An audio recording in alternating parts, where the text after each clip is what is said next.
buya ng wika, sinultihan Surigaonon kusog dan panagiusa.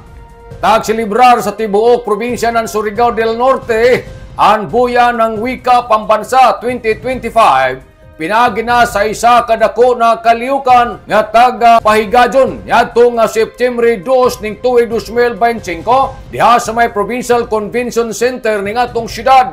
Ana pagtigom nagdaya sa tima na sinultihan Sinurigao haliginan pagsinabtanay sa nan paghigugmaay na nagpasabot ini na dako na papel sa lokal na pinulungan sa pagtukod na napanagiusa sa nan panaghinigugmaay sa komunidad. Ang naiskutan nga kaliyukan tagpasiugdahan sa provincial government sa Surigao del Norte kaiban ang Department of Education kon DepEd, mga division sa Surigao City, Surigao del Norte, Sanan, Siargao, di nagtipon ang mga estudyante magtutudlo sa nan mga lider nan probinsya para pasidunggan ang kahimtang sa nan importansya sa ato lokal sa nanasudnon na pinulungan.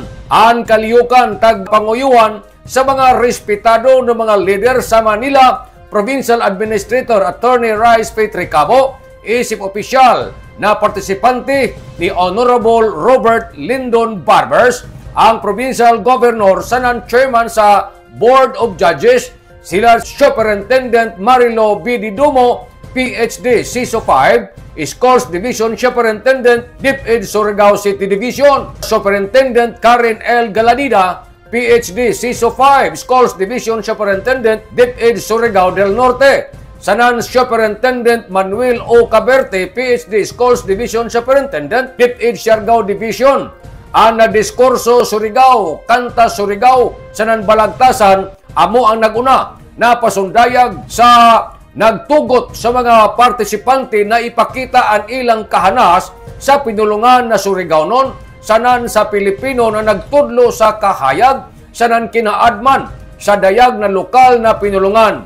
Human sa mainito na kompetisyon, tagpanguyuhan ni Attorney Rice Petricabo ang pagpahibayo sanan pagpasidungog sa mga mananaog.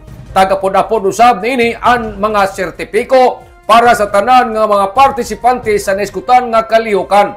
Ang kaliyukan nagsilbi na pahinumdom na ang istoryahan dili ra isa ka pamaagi sa komunikasyon kundi isa-isab ka simbolo sa pagkayusa sa nan kultura na identidad na tanan Surigao. O dito niya anunsyo ang nagmadaugon sa diskurso Surigao si Cassandra Isabel M. Galido gikan sa Surigao del Norte nga mo'y nakakuha sa una nga dapit nga nagkadawat sa premyo nga kantidad og 5,000 ka pesos. Ang second prize na angkon ni Kenneth C. Minglana nga gikan sa Siargao Division mao'y nakakuha sa premyo nga kantidad og 4,000 ka pesos. Samtang si Gisela A. Condisa sa Surigao City Division nakaangkon sa premyo nga 3,000 pesos. Samtang sa Kanta Sinurigao, si Juniven M. Lihista gikan sa Surigao del Norte Division nakaangkon sa premyo nga kantidad og 10,000 ka pesos. Sa second prize na angkon ni Cristiva Vena C. Arlan gikan sa Siargao Division na kantidad nga premyo nga 8,000 ka pesos. Samtang ang third prize mao si Princess Laika A. Dahua gikan sa Surigao City Division sa premyo nga naangkon 6,000 ka pesos. Samtang sa balagtasan, ang Surigao City Division mo ay nakaangkon sa unang dapit sa kantidad nga 5,000 ang premyo nga iyang nadawat. Samtang ang Surigao del Norte Division nahimong nga second nakaangkon sa premyo nga 4,000 ka pesos og ang Siargao Division amoy third nakaangkon lamang sa kantidad nga 3,000 ka pesos. Nanukad gikan diri sa Kapitolyo ini si Marek Senares Marconsim Vlogs, Mario Conali Simurlan Mulaong. Salamat, maradyaw na adlaw natong tanan.